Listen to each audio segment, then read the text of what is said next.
dollar. Dirt and money, no soul. Had to go and get it, ain't no time to kick it. Got a stack of flip for my foes. Dollar. Please tell me you can hear me. Don't turn your back and don't neglect me. Just let me know if you need me. Dollar. Let me watch out for my partners. Keep my money long, get my team strong. Let me run away from my problems. Yo, what's good, original crew, man? We're back with another body cam today. Today's body cam, man. We got moments after finding her roommates brutally executed. How would you feel you going to your... Have I ever dealt with a situation like that? No. A situation like what? Going into like... But I have been in a situation, not 100% like that, but a startling situation. Remember, I had came back in my apartments and I'm looking for my roommates for a whole week, bruh. Ain't nobody in this mug. I'm like, shit, I guess they done moved out. Mm-hmm. Kind of find out the next weekend they pop up and say, bro, you like nobody told you? I said, no. I said, I wonder where y'all been at. Yeah. The apartment got shut up. And you just in there. Not knowing, no one notified you of anything. Because I was gone for that weekend. They said they thought I was at work. Not your roommates, but at least the office or something to let you know what was going on. And I'm like, nah, they was like, we thought you, because I worked a lot. So they was like, oh, we thought you was at work. That's why you know what I'm saying? We thought they would. I was like, nah, bro. I had went back home for the weekend. And they said, nah, like they ain't tell you. I said, no, the white roommate, he was real pissed off because they didn't tell me. Yeah. He filed a complaint. He probably filed a lawsuit. I think they were going to try to file a lawsuit because they handled the situation so wrong. So poorly, yeah. And when the bullet came through, it came through one roommate window, and it went through his room. Into the other went through the bathroom, hit through his shower, went through the other one's bathroom, went through the wall. And luckily, his bed lays beside his door. He had his door open. And a bullet came through and hit his doorknob. But the way he lays, his head would have been right there beside the doorknob. And it hit the doorknob and fell. Lord. Yeah. Little over, it probably would have hit him. Yeah. Thank God it did. And the other one, when it came through his window... He said him and his girl was just chilling on the bed and they went over them. So they actually got out and didn't never find nothing about it. And we stayed right, like the problem was we stayed right beside the office. The office building. With, like literally, if I go outside, I turn left, I go straight into the office building. Like I go left, like we right across from the swimming pool, like the back swimming pool area. So if I go left, I'll go right into the office. Yeah. Like, we right there beside the office building. And that was crazy. Also, the situation, remember, we was like, what's all this commotion outside? Yeah. We go outside. You was there. It's a body laid right there in front of the building. Literally, a guy been dead for hours just laid right there. Because it was a drug deal going bad. Somebody dumped him out and drove off and left 19-year-old kid laid out there right in front of us. And literally, my dad said, "Oh yeah, we saw y'all on the news." I said, "How you see us? Y'all right outside." They said, "Y'all said being nosy." I wasn't being nosy. We just like, what the hell? Yeah, it's crazy. And it literally just happened right after we had just got back inside. So crazy, man. Yeah. Hey, make sure y'all check out the links in the description box. Down below. You already know where to go. If you want the first part, you got to do it. Check out down below. Also, if you enjoyed today's visuals. Like it with a thumbs up. Also, these were college apartments, y'all. College apartments. The college I went to, another situation happened, and they were actually on Snap. Oh, yeah. It's a Snap episode. Some might know it happened a while. I don't think it happened back in 2009 where a roommate killed her roommate, and the girl was on a basketball team. So if you know that Snap episode, that's the college I went to. It was two girls. She stabbed her to death. And it's a whole lot of stuff behind that. One was smoking weed. One frustrated because she was on the basketball team and a roommate was smoking weed. The other one, she was frustrated because the girl always had her boyfriend over. So yeah. But let's go. Just a little brief. You know what I'm saying? Sorry. Let's get it. I don't care what you did. I'm sorry about what I did. Just please come home. I thought we did the intro. I don't know. Oh, if we haven't, make sure you check out the links. If we haven't did it, make sure you check out the links in the description box. Down below. You already know where to go. If you want the first part, you got to do it. Check out down below. Also, if you enjoyed today's visuals, please like it with a thumbs up. And hit the subscribe button. She just wants to make sure. No, I just didn't know. I was like, did we? It was a lot going on. Sorry, y'all. Just please come home. Please. Just, please. This is Joseph Paul DeWise, and his deteriorating relationship with his wife, Lauren, is slowly ruining his life. I'm driving and I'm crying. I don't want to go without you. I'm sorry. I will do better. I promise. Over the years, Lauren had lost her feelings for Paul, but Paul's love for her had only grown stronger. And to cope with slowly losing the love of his life, Paul turned to drinking, sending his mental state into a downward spiral. His love for Lauren would turn into hatred. We seen this, last year? Instead of him turning to drinking, he turned to pills, drinking, and some more shit. Foaming at the mouth. A lot of hard drugs. Going live, foaming at the mouth, talking shit. It was very much like this, but wait, His love for Lauren would turn into hatred. And all of a sudden, you're like, oh, I'm just an innocent victim now. Just leave me. Why don't you attack me in front of the camera? Why don't you talk to me like you did a minute ago? And that's what this is about. Uh-oh. And I'm angry. And it's hard for me to live with. Paul could only bear the pain for so long. His complex emotions turned into obsession, leading him to stalk Lauren, where he soon discovered she was going on dates with other men. Ooh. Eventually, enough was enough. They ain't try to file a divorce, but she probably was too afraid to. Good night, Lauren. I hope you sleep well. On the night of January 7th, 2018, Lauren DeWise would be found dead in her bedroom. It was confirmed that Paul was responsible. I live at 1308. It's the next door neighbor. She just came over in hysterics and says somebody shot her roommate. What makes this case specifically so interesting is that Paul recorded his entire mental downfall from the start of his issues with Lauren all the way to the tragic end. For the past 6 months, I've worked with a handful of police stations, district attorneys, and news networks to gather the entire recorded life of Joseph Paul DeWise. This is his full story.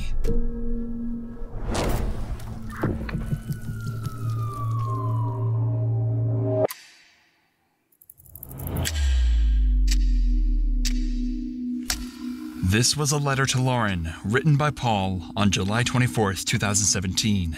It indicates the first real sign of Paul and Lauren's relationship problems, but also Paul's dark tendency of self-hatred. I have no excuse for what happened last night. I am a very bad person for you right now. I hate myself.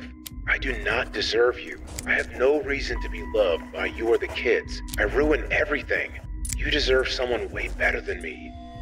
Paul wrote this letter just hours after a heated argument with Lauren, where he lost his temper and screamed at her, all in front of their 3 children. This was likely one of many arguments that took place in the home, because after this incident, Lauren would leave their home, stating, "I'll only return for the kids." Looking at the letter, it's clear that Paul felt immense guilt for screaming in front of his children, perhaps even more than most would. And there's a very good reason for that. In his journal, Paul would often write about growing up in an abusive household. In one entry, he described walking in on his father screaming and choking his mother, her face turning purple from the strangulation. Don't we be saying about repeated cycles? Yeah. Especially when you do that stuff around your kids. Yeah. They pick up on them habits and they feel like, you know what I'm saying, it's a way for them to express their love to someone when they get older. Like, if you don't want that, you know what I'm saying? Screaming and choking his mother, her face turning purple from the strangulation. Perhaps Paul felt he had followed in his father's footsteps by becoming aggressive towards Lauren in front of their children, something that likely embarrassed him. But instead of apologizing for his outburst, he chose a different path. He would begin manipulating his children, convincing them that he had done nothing wrong, even going as far as recording these statements to show Lauren later on. How do you feel about what happened with Lauren? I'm angry and sad, and I don't know. I'm upset. I'm mad. I don't understand. It's overwhelming. The only damage that I feel that has been done by is honestly Lauren. I mean, everything was fine until these her kids, right? These her kids. These her kids, right? Well, these are their kids, right? Yeah. I wish my child would. How do you feel? I feel like, motherfucker, I wish you would. I feel like Lauren, not mom, or it's like Lauren. It's like you talking about a stranger or talking about just a random person. There's no personal connection with this person. You know what I'm saying? But that's what manipulation and brainwashing looks like when someone. We've seen it firsthand. She decided that she wanted to do what she did. Was it my fault? Was I a bad husband to Lauren? No. Are you glad it's just going to be me, you, Joe, and no? Why? Because Mama moved away. Yeah. Lauren had moved out of the house, and Paul's attempts at manipulation only pushed her further away. In turn, his abandonment issues worsened, spiraling into paranoia over the thought of Lauren falling in love with someone else. There are numerous examples of Paul's paranoia, but certain examples are particularly notable. One thing Paul would consistently do over these years was send relentless barrages of text messages. They would usually start out in a calm, collected way. I respected you, and so did the community. Now you are someone else. You aren't building love in the family anymore. Mostly insecurity, and frustration, and sadness. But would quickly spiral into unintelligible rants of self-hatred and aggressive accusations. Now I am depressed again. How can you not care? How can you make me deal with this by myself? Why won't you save us? I'm sick again, and my counselor had to cancel. I am a pathetic piece of crap now. I am completely alone. My life is ruined. My money is gone. My body is broken. My wife doesn't care about me except to hurt me. You are abusive. You. I am crazy now. Great job. Always ending with some type of accusatory comment, likely to make Lauren feel guilt over not being there for him. Another thing he would regularly do was contact people in Lauren's life. One notable example would be towards Lauren's female co-worker, who Paul suspected to be bisexual. I would appreciate it if you would stay away from my wife. You are not a good influence for her, and she is acting like a single woman. I don't not trust you as I reached out to you, and you ignored me. My wife needs woman. I don't not trust you. Boy. Slow. Trust you as I reached out to you, and you ignored me. My wife needs family-oriented friends, not friends that married people and aren't friends enough to help in crisis. Paul's messages to Lauren and her friends continued for months, growing increasingly emotional over time. But Lauren would rarely respond. Reading his diaries, it's clear this deeply upset Paul. He felt like he was losing the woman he loved. Desperate for a reaction, he soon turned to sending her videos instead, hoping that would finally grab her attention. I don't care what you did. I'm sorry about what I did. Just please come home. I don't want to restrict this by myself. And I love you. Please. Just fucking please. Please. I work 2 jobs. I'll do anything. I won't be here. I'll be working all the time. Just come home. Please. Please come home. And then Lauren come home, what she's gonna expect to be happen to her? Abuse. Because you still not even changing your actions. You're not putting any work on your end. It's just continuously blaming her for the relationship not working. It's not. You're not even holding yourself accountable for anything you have done. You even went to the point of having the children blame her.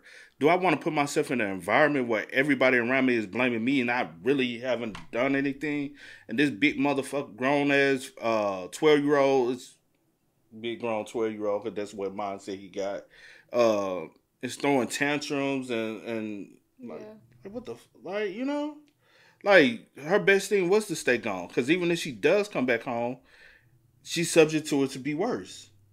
You know what I'm saying? Now, I do hate it for the kids. The kids, regardless of the fact of him and his manipulation and brainwashing the kids to basically hate their mom or whatever the case might be. I still hate it for them because they still deserve to have their mom, you know? Also, they don't even know the truth. Yeah. They just know what's being shown and displayed to them as far as what's being put on this show. And it looks bad in a sense on her part because she's not there. So he can spin it and make it like, Mom didn't want to be, you know, da-da-da-da. She doesn't want to be like, she doesn't care about y'all the way that I do. Because she's there, but... Honestly, no, it's mom running away for her own sanity, safety, you know? And they don't get it now. Yeah. Maybe they'll get it one day. Yeah. Some don't ever get it. Some don't, sadly. I'm sorry. I'm sorry. I was so angry. I have a new perspective now. Paul's emotional swings indicate a deep fear of abandonment, likely stemming from his childhood. With Lauren, he was angry and controlling. But I ain't even finna put that as an excuse, bro. We all go through things in our childhood, but we all are not privy to, as a big grown-ass man, we're not privy to still be able to say, hey, I'm lashing out here still as a 40-year-old man because of what I went through as a teen-year-old. Y'all give that grace to certain people too much. You know what I'm saying? Like I can't validate.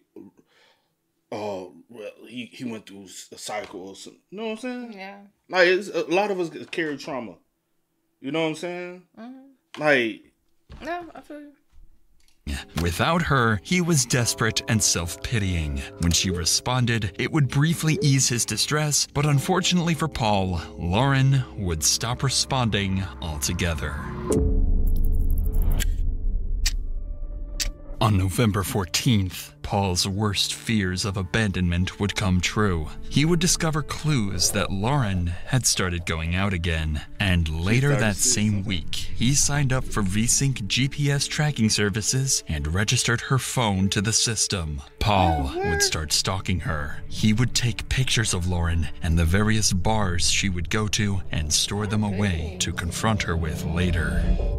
But on November 14th, things took a dark turn when, while stalking her, Paul discovered Lauren in her car with a co-worker named Kevin making out. Ooh. It seemed to confirm his deep fear of being abandoned as he stood there watching it all unfold. Ooh. Kevin would eventually leave the vehicle, allowing Paul to rush in and let Lauren know he saw everything that just... Want me to tell you, you see how big of a coward he is? You can't even confront her with the man there. You have to confront her while she's, you know what I'm saying? While the woman is there by herself, because you are a coward. You can't even run up on them and be like, "Man, that's my wife. What the fuck are you doing with my wife?" And then address the issue. You so coward, like, "Oh, you kissing my wife?" Ah! Then you leave. Now you want to come be the big macho man. Mm-hmm. Happened. He'd pull out his phone to record, but would only capture a few seconds. Oh, my bad. Hold on. Let's see. It was an accident. I'm sorry. Paul would go on to take Lauren's phone. Oh, okay. My bad. Texting Kevin an array of angry messages. However, eventually, Lauren... I was drunk and I'm still drunk. I love my family. You took advantage of me because I was drunk. I just puked my guts out into the sink after begging my husband for forgiveness. I have never cheated on him before, but I feel guilty for wanting to and making him jealous and threatening him. Man. It's Paul talking. Yeah. He's sick in the head. And would escape the situation.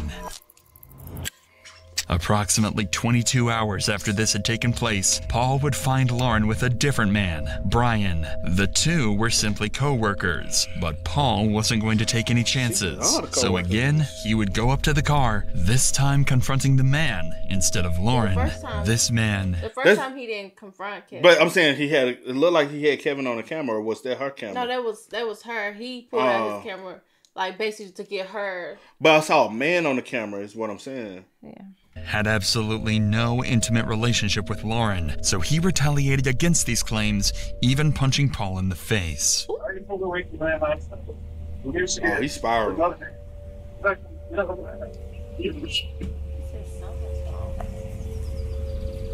That'd be Paul's son recorded. It's another good-looking man. Another good-looking man. Paul was furious. However, instead of begging Lauren to get back together, he would ask her to... You know, that's even more shit to take your own son to confront a situation like that. That's even worse, bro. Now you're getting the kids involved. But it's more... Still, or helps with the control and the manipulation, the narcissistic... The brainwashing of the kids and all of that. So, helps him. You scarring them even more. And you see, if you want to use that reason why I'm like this is because of my dad, what the fuck you think you passing on down to your son? Yeah. To grab her final belongings from the house and never... And your daughters, because then they feel like the only way a man is supposed to show love to them is the way my father showed love to my mom, and that's the physical aspect of it. Yeah. Because now my dad's saying how much he loves her, and yeah, he loses, but it's because I love her. So now, if a man, they be like, he only does it because he actually truly loves me. He wouldn't, if he didn't truly love me, he wouldn't. Yeah.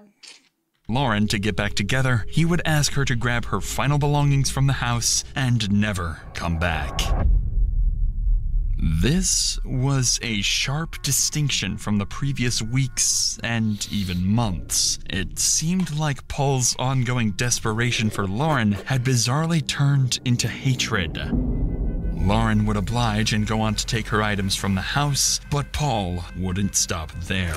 The next morning, he would take to Facebook, making a public post stating, "Has anyone in Bozeman not kissed my wife? Last night I caught Lauren making out with this man in her car outside of a bar. She is the best liar I have ever known." Paul had turned to retaliation, and his video recordings made that clear. Yes, I've been drinking. I'm having beer. But I'm not wasted. I'm very upset. I put up with this shit for years. I didn't realize it because I was blind. And that's what this is about. And I'm angry. And my children are angry. And my baby's angry. And it's hard for me to live with. It's very difficult. It's all about shutting you down. But in Bozeman, there's all these young 30-somethings with tons of money that Lauren's chasing. She loves that. And she's going to step up from me and our family and get ahead. I'm angry. I don't want her to keep her job. I would like to protect the community from her. I'm sure I will be an outcast now because, who tells the truth anymore, right? Paul continued to bombard Lauren with texts, stalk her, and most of all, fuel his chronic alcoholism, which only worsened his anger issues. At one point, even telling Lauren's friend at a local bar, quote, "I've killed people before, and I'm not afraid to do it again." Huh? Who you gonna kill? The final straw in Paul's downward spiral came in an incident completely unrelated to Lauren. While out walking with his daughter, Paul would begin threatening a homeowner whose dogs were barking at him from behind a fence. When the man confronted him, an enraged Paul pulled out a pocket knife and stabbed him in the hip. And Paul would record the entire event.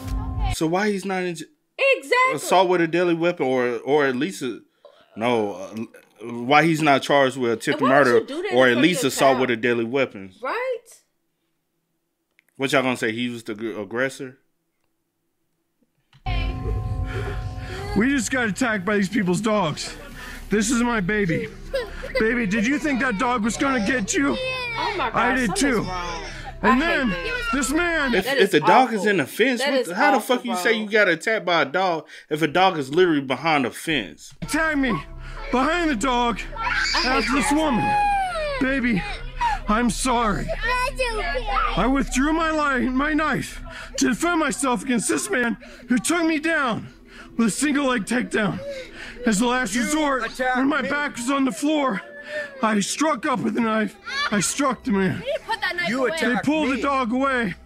Now the dog's gone. You okay, baby? I'm so sorry. You stood here and antagonized. And see, still the aggression. You stood here with my baby. antagonizing the dogs. Look at what you're doing to I'm blocking my baby from this woman. Look what you're doing to This is the aggression these people have. They threatened us when we tried to walk by. Let's get out of here. Are you some kind of a doper? Are you crazy or what? Yeah, he crazy. You're crazy. Wow. You guys are gonna be out of here. I'm so glad you've been uncovered for what you are. You better chill the fuck out. That's right, I should. You kicked me and I put you on the ground. That's right. So that you can figure out what's It's going okay, on. baby. That's right. Don't run away. Don't threaten me and fucking come in my yard. Fucking cut me. Drop the knife! I dropped it. Get on the ground! Now! Do not move! It's okay, Hand baby. behind your back! It's okay. Hand behind your back! Do not move! It's okay, baby. Luckily for Paul, the homeowner had technically put his hands on him first, so the stabbing was considered self-defense. And while he would walk away with no charges, this event would signify that Paul was not afraid of violence, and in fact seemed to endorse it. On January 6th, 2018, at 11:56 a.m., Paul would text Lauren, inviting her over for some soup. Lauren would never reply. At 3:36 p.m., Paul would text Lauren, asking if they were still meeting for tomorrow. Lauren would reply, "What for? I'd like to pick up my daughter and spend time with her." This seemed to upset Paul, so he would go on his, by this point, usual rant to Lauren, sending messages such as, "I beg you, please don't destroy us, I love you, and we'll do whatever it takes." Hours later, at 10:58 p.m., Lauren would reply, "No thank you." A 2-hour gap would I wonder how this whole situation, how we tried to get paperwork, like file paperwork to go through a divorce. Like, let him know, like, I'm 100%. Have we filed charges of stalking? Like, has there been any, like, court filings I don't even think he'll sign the reports? papers, but I would like at least go through the process, try at least. Well, but he probably won't even sign. It don't even matter if he signed or not. Once I have subpoenaed your ass, you ain't gotta come to court. You ain't gotta sign. But I would have definitely, especially if if I've made up in my mind that I don't want anything to do with you. I think anymore. I think she been made her mind. Yeah, like I've emotionally checked out. I'm good. Like mental. And you told her to get her stuff and gone. I think that was She's like, I'm gone. Yeah, that was her final escape. Yeah. I think she should have went through the process to file court paperwork. I don't know if maybe it does do the kids, like her, like trying to like figure out like. Let the court handle all this shit, bro. Yeah, I don't know. At the end of the day, just file the paperwork and move on. Because now, if I file paperwork as far as I'm trying to get the divorce, we've had a subpoena. He was notified. Other divorce. It's up to him to come to court. If he don't show up, the judge can still rule of a divorce, especially in her favor. And then not only that, subpoena the court about child custody thing. If he's so adamant about child custody, sometimes you just gotta wipe your hands and just say, "Hey, I'll figure it out in the long run." But the way that he's just like spiraling mentally, I'm wondering what like a divorce even. Reason why I'm saying it is because then like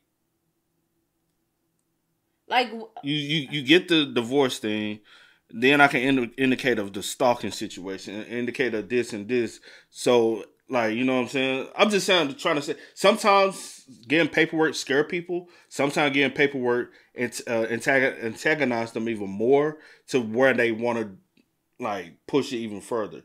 There's either one or two. Some people get scared once you start filing paperwork as far as the stalking, and sometimes the it harassment. intensifies the behavior. That's what I said. I said antagonize them more. I said intensifies the behavior. But yeah. But, proceed with no text messages between the two. However, Paul was completing other tasks during this time. Getting ready. First, Paul can be seen on CCTV at the town pump gas station at 12:34 a.m. Additionally, Paul would take a photo from his phone minutes after. While blurry, this photo shows Lauren's current home in the distance, as well as a GPS tracking device inside the vehicle. Following this photo, Paul would send a final text message saying, "I know I'm not supposed to text you now, but I can't sleep. Please, please, please come home. I miss you and love you so much. Please, I love you. We all do. Please just come home. Please." 911, what's the address of your emergency? Idaho Street, Belgrade. The next door neighbor, she just came over in hysterics and says somebody shot her roommate. Did this just happen? Yeah, she said it just happened. She needs ambulance and police. Okay, where is the person that shot the neighbor? Who shot? Who shot? The guy's name was Paul DeWise. So Paul DeWise is the one that shot the person? That's what she said, yes. She said her roommate Ashley is the one that's still alive. Do we know where Paul is now? She doesn't know if he's still in the house. That's why she ran. Okay. All right. Is Ashley bleeding seriously? Was she bleeding seriously? Yes. She said yes. Okay. Lauren and her roommate, Ashley, were shot on the morning of January 6th. Their neighbors would hear the gunshot and rush to the home, finding what they saw as a deceased Lauren and a severely wounded Ashley. Additionally, the neighbors would name Paul DeWise as the shooter. Officers would waste no time and rush to the scene immediately. You know how, like, you try to act like you care so much about your kids, bro? Now you give the kids no parents. You take their mother away from them, and now you didn't give. And I be telling people like this, like when they're willing to take your life and risk, they don't give a fuck about the kids. No. Because if you really care about the kids, you would leave the mama alone and separate. And if you really want the kids, you would go to court and try to fight to have some rights of custody. Even if you really, I agree with everything you just said. And even if you really cared about the kids, also, you wouldn't even be trying to pin them against their mom. Because what y'all got going has nothing to do with the kids. Do not, learn to separate the two. Like, do not bring these kids into this drama that y'all have and all this. Like, this is trauma. This is what it is. It is trauma. That's passed down from generation to generation. And it's sad. And what does this, like, I just wonder, what does this, like, hold for them? Where does this leave the kids at? Like, nobody wins in a situation like this. Nobody wins in this situation. Everybody's a loser. And you just the kids go into the system. Hopefully, a family member. If they don't have any family that's willing to take, you take them in. So now they go into the system. They're without a parent. They're without a father. They're lost. And you just, pray for the best for the kids that they, see the other side.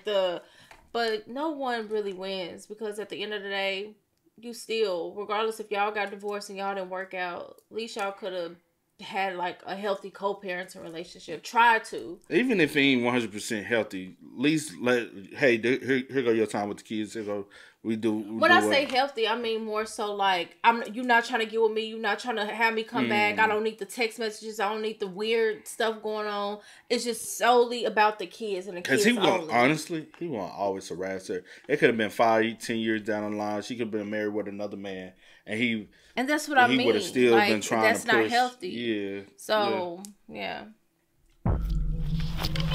Where are we at? What's going on? I stayed with friends last night, and I just came in and I saw that my back door had been broken in, so I went to the back and I could see footsteps in the snow, so I ran up to my room to see if my roommate was okay. I have 2 roommates. Okay. One of them's dead, and the other one is in her room, and she's still alive, and she needs help, but I ran because I didn't know if he was still in the house. Okay, so you don't know if there's somebody else in the house? I don't think so, but I don't know. Okay. Lauren looks like she's been in a while, but Ashley's asked me for help and I ran. Okay. Is this door open? Yes. Okay, so we have 2 people upstairs. Is that what you're telling me? There should have been more than one officer have responded. Especially when she's. But also because he can't breach because he's he can't go in by himself and breach the house because we don't. But it's just I know all that. It's just like still in the back of my mind, like just sad that you have to because you have someone up here literally bleeding out. But I get for it. safety reasons, he can't breach the house. I get it. He hasn't confirmed that the shooter is still not in the house. So yeah. Okay. But we don't know if there's anybody else in the house. Is that correct? Okay. Okay. One apparent dead, one still alive. She said I ran out as soon as I saw that. I have no idea if there's still anybody else in there or not. Okay. So you have to wait for backup. Okay. Footprints in the snow leading up here. Okay. You ready? Yep. Belgrade Police! Police Department! Anybody inside, come out! I'm going this way. Okay, I got stairwell. Police! Sergeant 326. Where are you? I think I heard her screaming upstairs.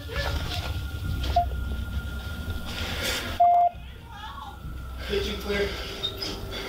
How many people are inside? We're making entry. How many people? Right. Okay. Stairs. We're coming. Belgrade Police, show me your hands. We got doors on the left and right. Okay. I'm in here.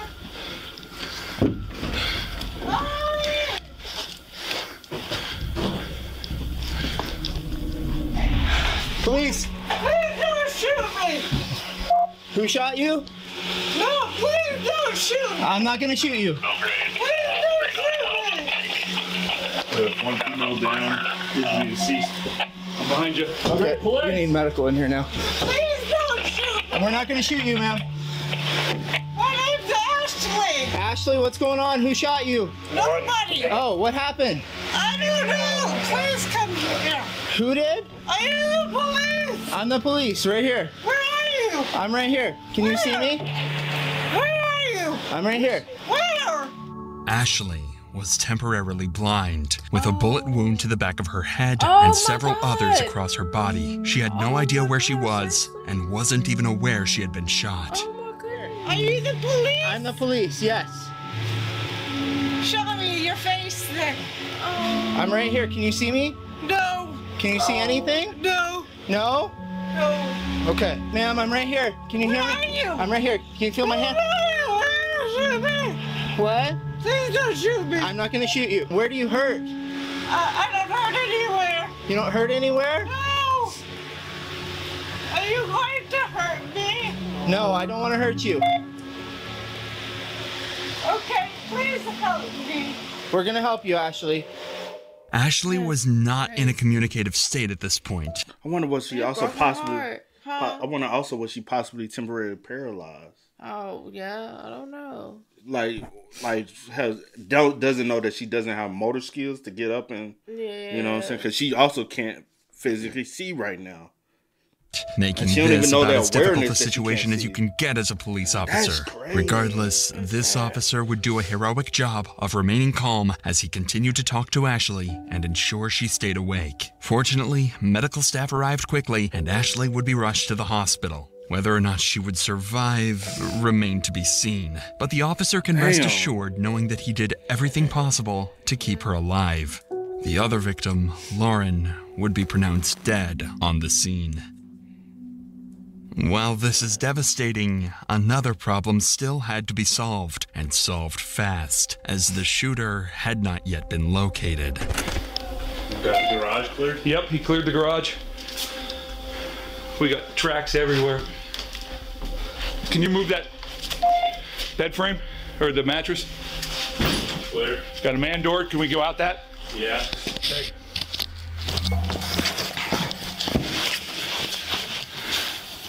Clear. We're clear? Is there tracks going over the top of the fence or anything? No. Negative. How about this way? There's tracks going around that way. Okay, is our gate open? The house was clear, meaning whoever killed Lauren had fled immediately. And while he may have gotten away, several clues would be left behind. The most obvious being a trail of bloody footprints leading from the east side of the house over to the back door. At the time, this was a small, irrelevant detail. However, this would become one of the leading pieces of evidence to solve the case later on. By nothing short of a miracle, Ashley would survive the brutal attack. Yeah, she was partially, her motor skills are down. Damn, I wonder what side she's favoring more over her. It looks like her left side, so she probably was hit on the right side, right? That's so sad. Cause my stepbrother, he got hit right here, and a bullet lodged in his brain. Bro, that shit was so like going in and seeing like half of the skull removed, and going and just seeing the head, like side of his head just sunken in. I was just like, bro, can we go? Bro, I ain't trying to see like, and they were like, and it wasn't me trying to be insensitive to the situation. I just hated seeing the situation, you know. But I'm glad she's able, like she, unfortunately, will never be herself again, because like even with him, he's never been himself ever again after that. But I'm glad she also had the will to live. Yeah. Because some people in a situation like that, if you don't have the will to live, you know. She would undergo multiple emergency surgeries, fracture treatments, and blood transfusions. This was a blessing for not only Ashley and her family, but for the detectives working on the case. Because if Ashley could recall what had happened and who shot her, solving this case would become a whole lot easier. After Ashley had briefly recovered from her surgeries, detectives would sit down for a formal interview. The goal of the interview was to help her recall crucial details about the incident by asking specific, targeted questions in hopes of triggering memories that might have been buried due to the trauma. So obviously, you know, we're here to talk to you. Yes, I do.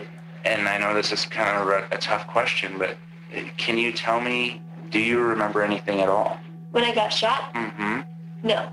No, I do not remember being shot at all. Well, yeah, you're a lucky gal, but everything that I've heard, you know, you're a fighter. It's a miracle I'm alive. I thank God every day. It's really a miracle. It is. The detective would continue asking questions for another 30 minutes, but unfortunately, Ashley was unable to answer anything whatsoever. Again, officers were left confused as to who this killer was and why this happened in the first place. Due to the lack of physical evidence, detectives decided to talk to more witnesses in order to determine a primary suspect. Audria, the neighbor who called for help, had reported Paul as the potential killer during the 911 call. So I thought Audria lived with them. She, yeah, that was the other roommate. Yeah, okay. And then she went to the neighbor house, which was a male. To escape for safety. And he called 911. So with this in mind, officers decided it was imperative to speak with Audria to better understand why she would make these claims. And she would waste no time letting officers in on Lauren's abusive relationship with Paul.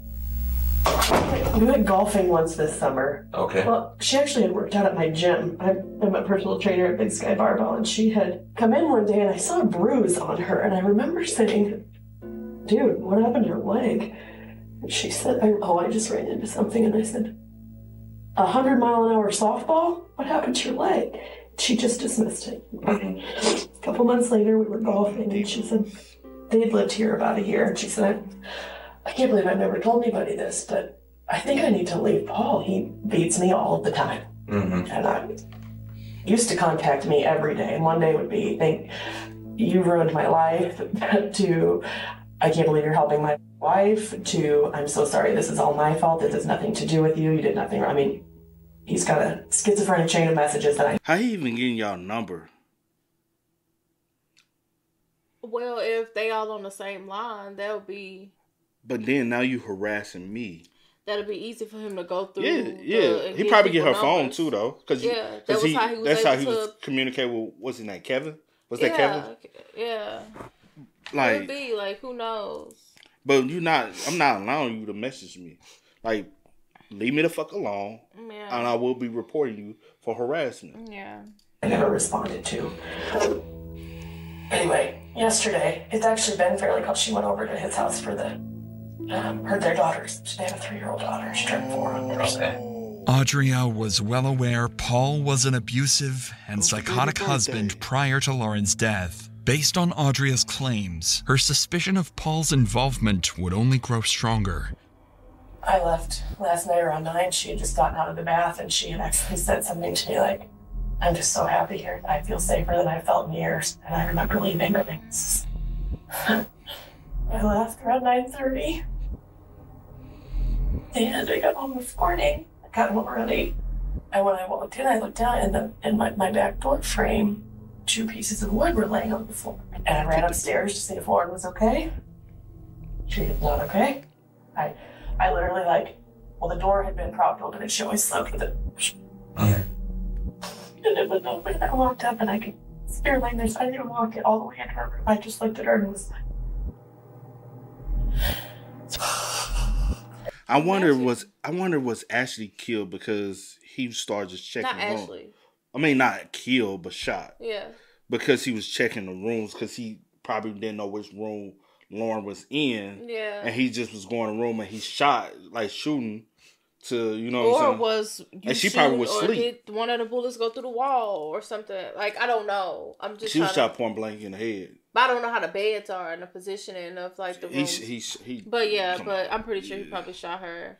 And just imagine walking in and finding that. Yeah. Finding Lauren like that and finding Ashley like that. That is so traumatizing in itself. Mm-hmm. Well, that's a picture she's gonna have to live with for the rest of this. Yeah. it looked to me like Lauren was dead when I was there, but I didn't even. My brain went to gunshots because he has like a bicyclist pulled him up, cut him off, got close to him in traffic once. He pulled a pistol on bicycles. He pulled a pistol on Lauren. Before he got banned from Airbnb, he pulled a pistol on Airbnb guest. That's crazy. On an Airbnb guest? Like he was renting his house out on Airbnb? Or was somebody next door renting their house out and you didn't? But why would they be able to ban you? Yeah, true. I'm just trying to think of because that's insane, bro. Because at this point, anything is possible with him. It's a repeated pattern of, and they ain't like I ain't finna put no disorders on him. She just said the behavior, but not saying that he is. But it's more bipolar. It's more bipolar tendencies. If you want to put something on it, you know what I'm saying? No, he has an anger problem. Yeah. Based on Ashley's claims, Paul was not only an abuser, but also notoriously threatened people with the same weapon used to kill Lauren. It was becoming more and more clear that Paul was who detectives ultimately needed to speak with. Safely getting Paul to the police station for questioning was something that needed to be done with extreme precaution. Whoever killed Lauren was armed with a .22 caliber pistol, and if Paul was responsible, a dangerous scenario could occur. And that's possibly the reason why Ashley didn't die. She got hit with a .22 in the back. I wonder how many times Lauren was shot. Yeah.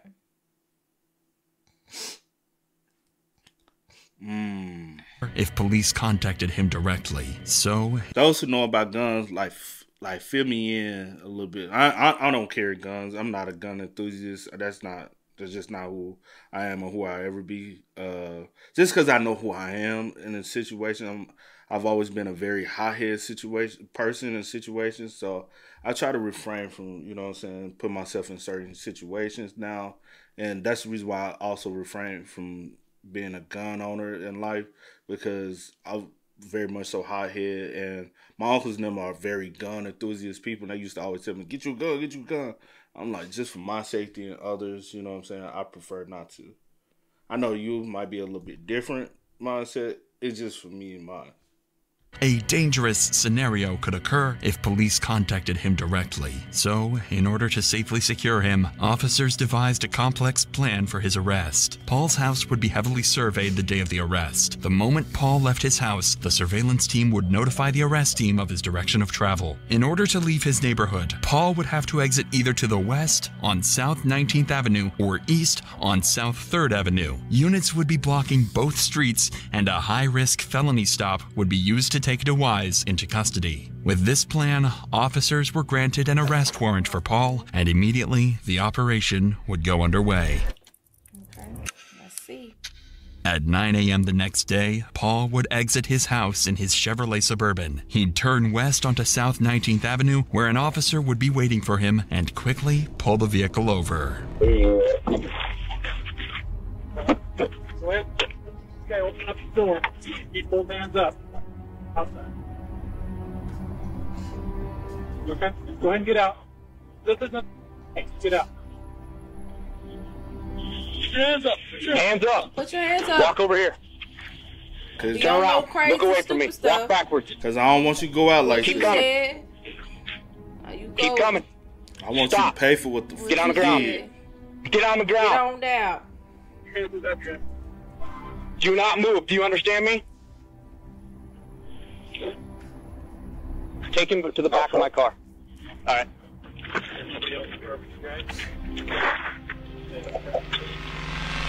He didn't expect to get caught like that. The plan had worked perfectly, and Paul was quickly brought to the Bozeman police station for his first formal interrogation. Look at him. At this point, Examine the room like, how? All right, let's think. Paul knows exactly why he's here. His wife had been found murdered. He also knows that, logically, an innocent man wouldn't have that kind of information in the first place. What makes this interrogation particularly interesting is that, despite knowing this, Paul subconsciously steers the conversation towards his wife. Hi, Paul. My name's Justin. I'm with the Belgrade Police Department. Okay. So you had your... Remember, at this point, there has been no mention of Lauren whatsoever. What do you do for work? I've been a stay-at-home dad for quite a while. Man, it's the hardest job there is. Had a couple of accidents, and we ended up switching roles and ended up staying home. Yeah. Could that be another reason why he wanted her to come back home? Because she's the breadwinner? Yeah, we're going through transition right now, though, so... Is that right? Yeah. So... What kind of transition? We're separated. Oh. Yeah. And in fact, she was supposed to get a baby today. Oh. So it's been tough. I hurt my knee back in June, and we had a lot of problems since then. And I had surgery in August, and it caused a lot of problems. The detectives still haven't mentioned Lauren. I've had a bunch of injuries in the last few years, and she's pissed off at me about that. Was it work-related? No. What did you do before you stayed at home? Well, I was a school teacher for 15 years. I taught science before I moved to Montana. Here? No, in Pensacola, Florida. Oh, really? Mm-hmm. Okay. So I have a biology degree. School teacher can't work. That's how my wife and I met. Oh, really? Yeah, we both taught next door to each other. Yeah. Oh. She liked my coffee. Once again, Paul brings up his wife unprompted. While this is interesting, it's not enough to serve as evidence. So the detectives Because decide... he's such a control freak over her. He looks at her like a possession. What? What do you think you're here for? He knows. Like, you know. He knows that's why he keeps bringing her up. But also, bro, so you telling me you can't go back into the educational field?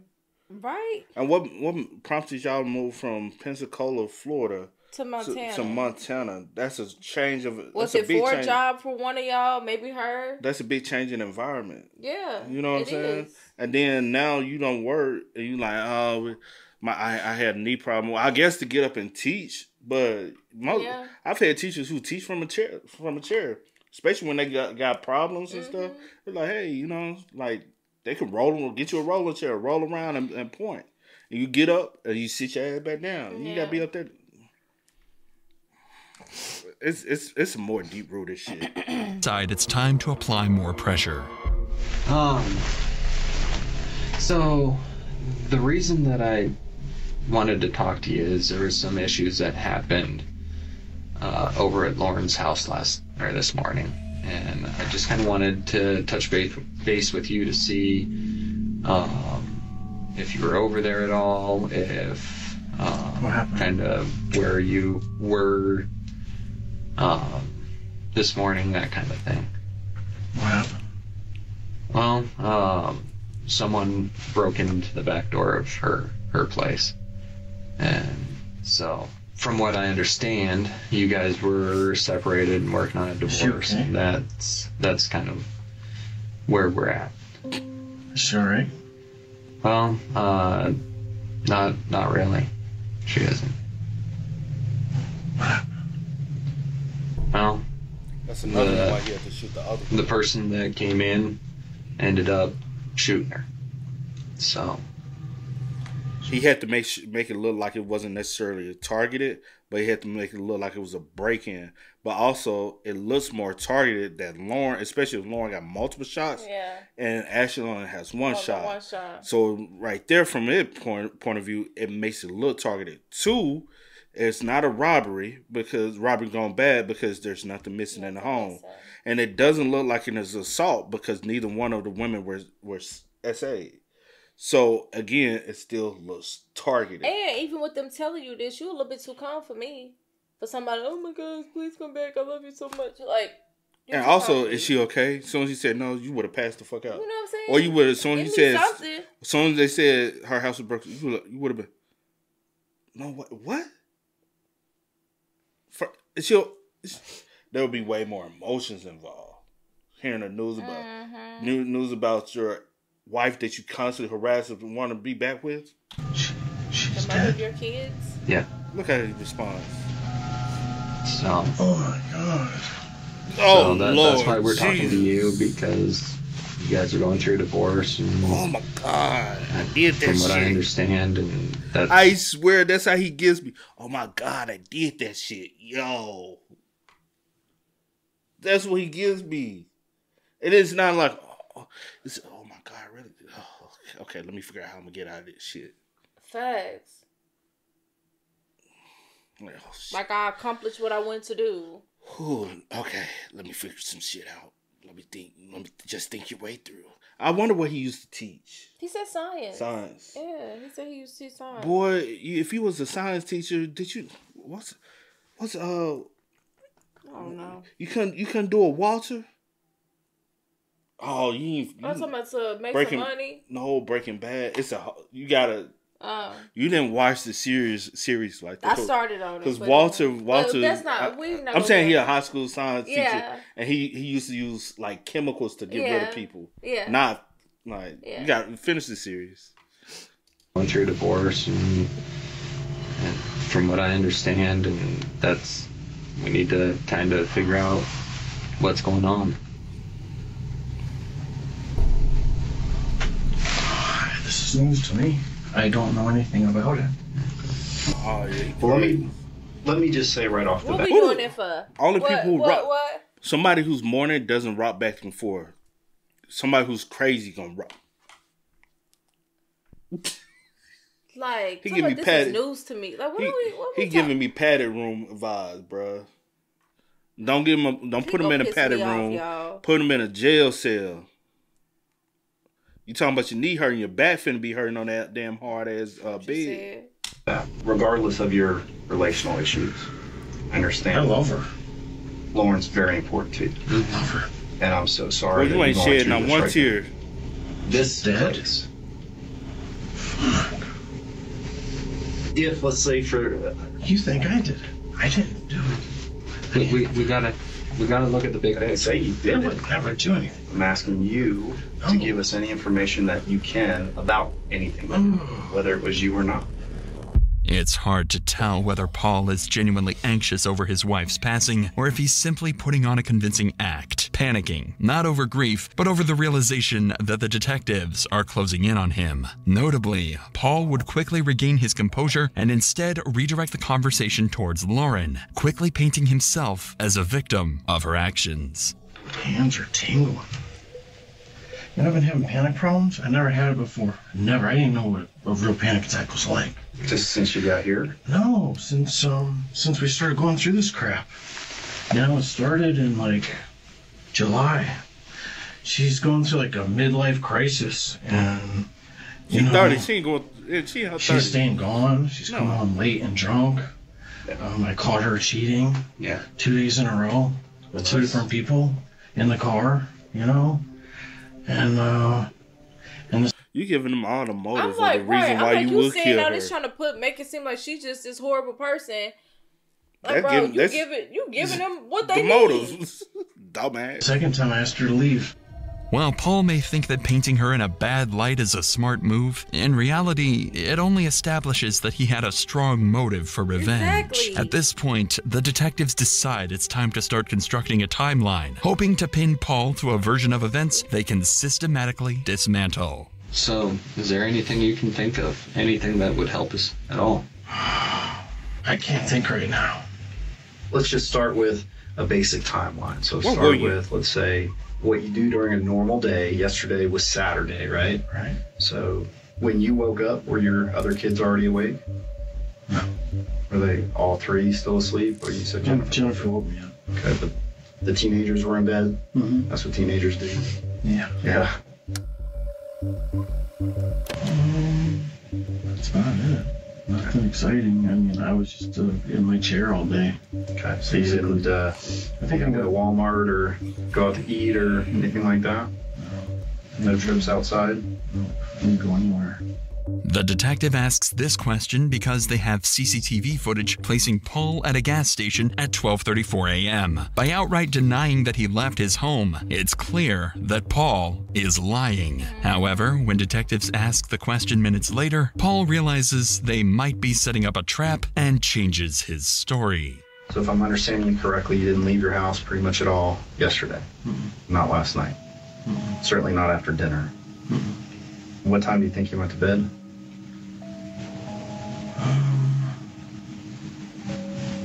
Gosh, it was late. Actually, it did go out.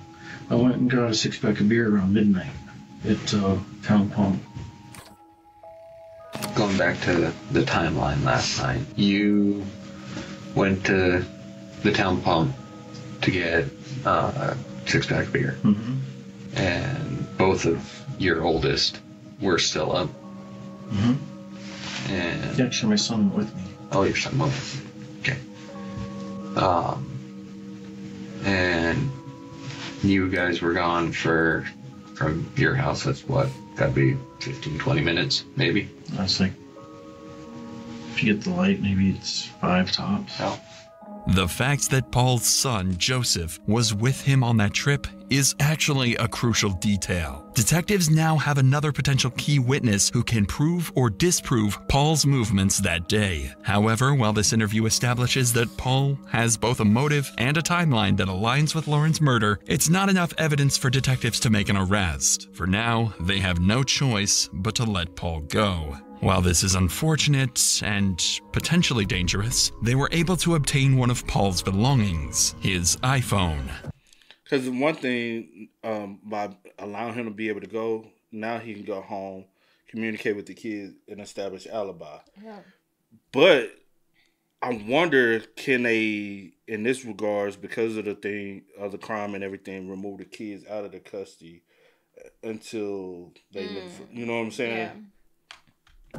Yeah. Quickly, officers discovered that Paul was, in fact, at Lauren's house the day of the murder by locating a photo Paul took in front of her house just hours before her death. By combining Paul's claim that he was with his son that night with phone data placing him at Lauren's house, a crucial question can be made. Did Paul's son, Joseph, also go into Lauren's house the night she was murdered? If what Paul said during the interrogation is true, then Joseph should have been with Paul the entire night, which would include going to Lauren's house. This is a question that detectives needed to solve, and solve fast, as both the potential suspects are roaming free and could cause further damage if the case were to come to a standstill. Also, another question I have with this is, are the 2 oldest kids not hers? I think it's just the little girl is hers. The little girl and the baby. It's only. It's just one little girl? 3. Oh, it's just 3. Oh. Yeah. Maybe I got confused when he was pushing that stroller. It's probably stroller put Maybe her in. She's only 3 years old. Oh, she's only, yeah, okay. Maybe it was for her. So, a few hours later, Paul's son, Joseph, would be brought to the interrogation room. The plan for this interrogation was very straightforward. Simply get a timeline for where Joseph was the day of his stepmom's death and see if Joseph will admit to him, or at least his father, going to Lauren's house that night. What's chat, man? That's why they call him by first name, too. Definitely all kinds of chatter out there. My name's Jeremy Kopp. I'm the detective sergeant for the sheriff's office. Okay. obviously, you know what happened to Dad. Given that, then I need to be able to sit down and be able to talk to you. Right. Let's go to Saturday. And just walk me through Saturday. So Saturday, I got up around like maybe 12-ish, around 12. Is that kind of a typical on the weekends or no? Usually get up around like 10 maybe. Okay. And then my dad's not feeling the best, so we usually would work on Saturday with Alden. Mm-hmm. We were modeling a trailer. Mm-hmm. But we were kind of sick. I didn't really feel like working here because I was kind of run down. Mm-hmm. So we just hung out all day. And we were up later than we should have. If Dad can be working and cleaning his trailer, he can go out here and get a fucking job. Or go back to teaching. And then we stayed up for a while. And then 12 came around. And then me and my dad went on a beer run. I went with him to the town pump. Okay. My dad went on a beer run. How old is the kids? Because they got the face blurred out like they minors. So me and my dad went on a beer run. Your dad getting you addicted to the alcohol too. Oh, he just saying like my dad wanted beer, so we went on a beer run for him. You would not put it that way. Me and my dad went to the store. He so said me and my dad went on a beer run. Yeah, you would have said my dad stopped by the store to get some. Oh, we left. Get a beer. Yeah. You would have said it like that. Albertsons. Okay. And so he got a 6-pack of Voodoo Ranger. Of what kind? IPA, Voodoo Ranger. Voodoo Ranger. Okay. Joseph's timeline is almost identical to that of both his father and sister, who was also interviewed. This is troubling because the detective knows the story is a lie. At some point during that time frame, Paul went to Lauren's house. That means someone isn't telling the truth. The detective would notice this and pivot, starting to ask some more direct questions to Joseph. You go. I just go with him, with you guys. Yeah. You hang with your dad quite a bit. Yeah. Okay, you and your dad pretty tight. Yeah. So we just... Fair enough to say. Whatever we do. Okay. And then we came back to the house. And then Natalie was up till around 11. 1. Okay. Baby went to sleep around like 7:38. So you don't recall hearing doors or anything open when you go to bed? Right. Nobody contacts you or anything? Okay. Despite the detective's tries, Joseph doesn't seem to budge on his story. Additionally, the suspicion that he could have been implicated in Lauren's murder at this point is fairly long-winded, so the detective decides it's best to not confront Joseph any further until more factual evidence can prove he's lying. Luckily, that evidence wouldn't take long to present itself. Luckily, that evidence wouldn't take long to present itself. Remember the bloody footprints found in the snow in Lauren's backyard? Well, a few days after the initial interviews, detectives began analyzing the footprints to try and determine who they could be from. Immediately, detectives noticed there were 2 shoe prints in the snow, one noticeably larger than the other, meaning 2 people were implicated in Lauren's murder, one with bigger feet and one with smaller. When the prints were further analyzed, they were confirmed to be from 2 different shoe models, the Walmart Interceptor boots and the Merrill Reflex. Who wears size 11? Who wears, what was the other one? It was a 10.5. No, one was a 10.8. Oh, 10.8 and then 8.2. My bad. So about 8.5. No, that's an 8.5. Because the snow's gonna like compress it to make it look smaller. So somebody wear 8.5 and somebody wear 10.5. And 8.5, it could be the daughter. Or it could be the son. It could be the son. But this size 11, that's the father. Mm-hmm. That's grown man feet. Mine bigger than that, but that's grown man feet. Mine is. I'm a whole that's foot. Irrelevant, but yeah. I'm a whole 12 out here, girl. smaller. When the prints were further analyzed, they were confirmed to be from 2 different shoe models, the Walmart Interceptor boots and the Merrill Reflex. And if we take a look at photos of Joseph taken from Paul's phone, we can see that Joseph would commonly wear the Walmart Interceptor boots. Additionally, if we look at the CCTV from the Town Pump gas station, we can see that Paul was wearing the Merrill Reflex. Paul had undoubtedly killed Lauren, and Joseph had come along with him. Detectives realized that Joseph was the key to all of this. He had been there with his father when Lauren was killed, and now they were certain of it. In his last interview, Joseph had... And you know... Have they have both went and shot? Dad went and took out Lauren, and Joseph went and shot. At this point, it don't matter because you was there. So... But also in the beginning when I was like, you brainwashing the kids and da da da da. Was you charging? Yeah, but you brainwashing the kids and stuff like that, not realizing in my head that these his kids, so it's easy for him to pin. Yeah, because when they said kids, I was thinking they Lauren. Yeah, but now that I know it's stepmom, they ain't got no respect for. Yeah, so the 2 teenagers, so it's easy to be like. Yeah, disconnect from her and treat her as a dad. Like whatever they say, we rolling with it. Yeah, that's what it is. Yeah. So yeah. But I was asking, would you charge? But I know in some situations they won't charge. They won't charge the son because they'll need the son to flip on the dad, and they'll be like, "We won't charge you if you." Well, we'll see. I mean, we probably won't, but. Had stuck to the same timeline as his father, a timeline that investigators could now prove was a complete lie.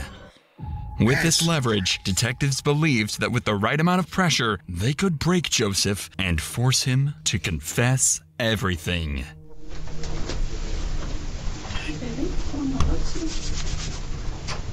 Is this the mom?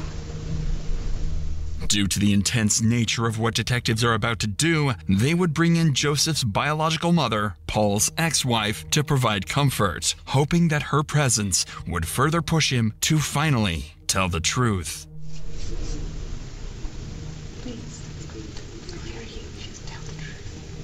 I did. Just tell the truth. Tell the truth now. So, that could have been her. Joe, yesterday, you and I kind of talked about what everybody had done on Saturday. Well, I got up at noon-ish, and Dad and Baby and Natalie were already up. Mm-hmm. And we were sitting in the living room. Daddy was in his chair. Dad was on the couch. Mm-hmm. Baby, she's just whatever she was. As the interview progressed, Joseph's timeline remained largely consistent with what he had stated the day before. The detective knew he wasn't getting the full truth, and that meant it was time to apply more pressure.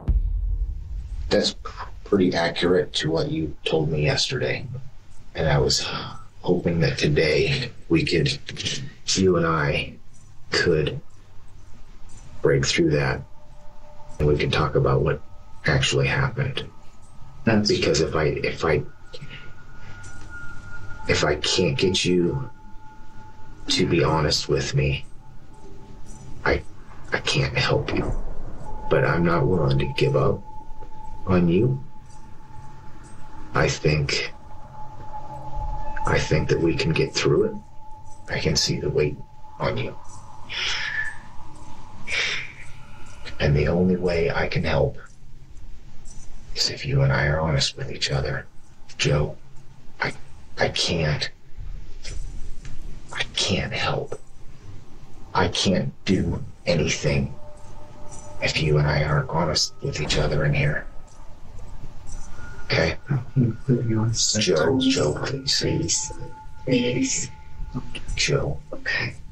It seems to be working. Slowly, Joseph's defenses are starting to crumble. At this point, all the detective can do is sit with him as the reality of the situation closes in. Your dad took you. No, he didn't. He wasn't alone. Then who was it? I don't know. After everyone, I sure as heck no idea. I had my boots on in my own house. Joe, we've got to be honest with each other. Completely honest with you. How did your boots that are at your residence, those same prints end up at the crime scene? Joe, be thoughtful, be truthful. I can't do anything if you and I can't be truthful. Was it just your dad? Say something. Joe. Come on, son. Joe. Come on. Come on. Joe. I know you love your daddy, son. Joe. Joe, just. Come on. Come on. Joe got. Son, Your daddy got you wrapped up in some just shit. That's how you know that man don't care shit about my. Take your child. Because you won't give a true fuss about it. It's about what you want out of life. You also see that he has custody of these kids. Because it's all about I have control. What I want, worse. You know what I'm saying? That's crazy, man. He has to control all the situations. When did he leave? Did he leave you? Did he make you go? Is that why? Did you go to... Was it was before the beer? And then to the beer? Joe, help me understand. Help me understand that it was just him. Help me understand when he left. Help me understand why I can believe that you weren't there. Help me understand it. How far in the house did you go? Did you just wait outside? No, I stayed in my house. Joe, you on the Why would same, he bro? frame his own son? Why would he frame his own son, Joe? Your boots are there. Help me. Help me tell the story. Was it you or him? Tell me. It was him. I don't even 100% believe that. What? That it was just him. It took too much for you to even get to this point. You're going to continue to try to remove yourself. I wonder, was he asking, like, was it you or him that pulled the trigger? That's what I'm saying. Oh, okay. I don't 100% believe that. Yeah. You're trying to somehow pull yourself 100% because you know I'm not trying to go down. You're going to continue to make, you know? It was him. How do you know? He was what? He usually doesn't say much of that. But he did that. I thought you was very So he sent you to bed. He said I love you, son. He doesn't usually use He said he loves you, son. I didn't know he was going to do this to me. My sisters. I didn't know.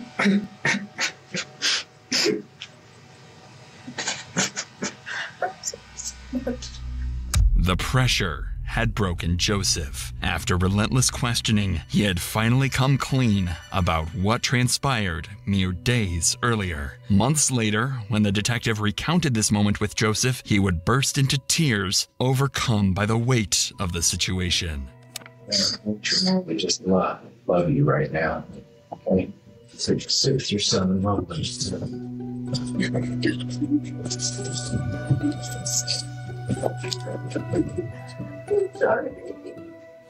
And then he said he told her I love you. He said he normally don't even do that. Normally don't say that. Cause you don't love your kids. Man. Should be so easy to read, bro. For letting you go. You couldn't be with me. The detectives had what they wanted, and there was nothing left to do but finally wrap this case up. Paul's trial would be a long and drawn-out process, stretching over 2 years after his arrest. During this time, he remained in the Gallatin County Detention Center, where he quickly became a problem inmate. On February 7th, roughly 1 month after his arrest, tensions escalated when Paul called out another inmate, Buckley, accusing him of being a liar. Buckley responded with a warning, "Don't disrespect me like that." But before he could say more, Paul threw a punch, hitting Buckley in the face and sparking a full-blown fist fight. Paul would be charged with assault following the fight, only adding to the array of charges against him.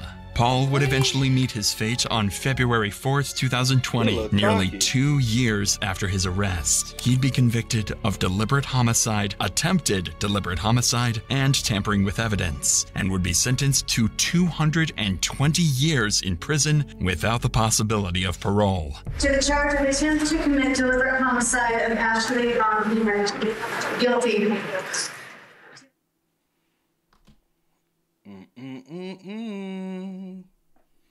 She didn't get proper justice. Ashley didn't get proper justice.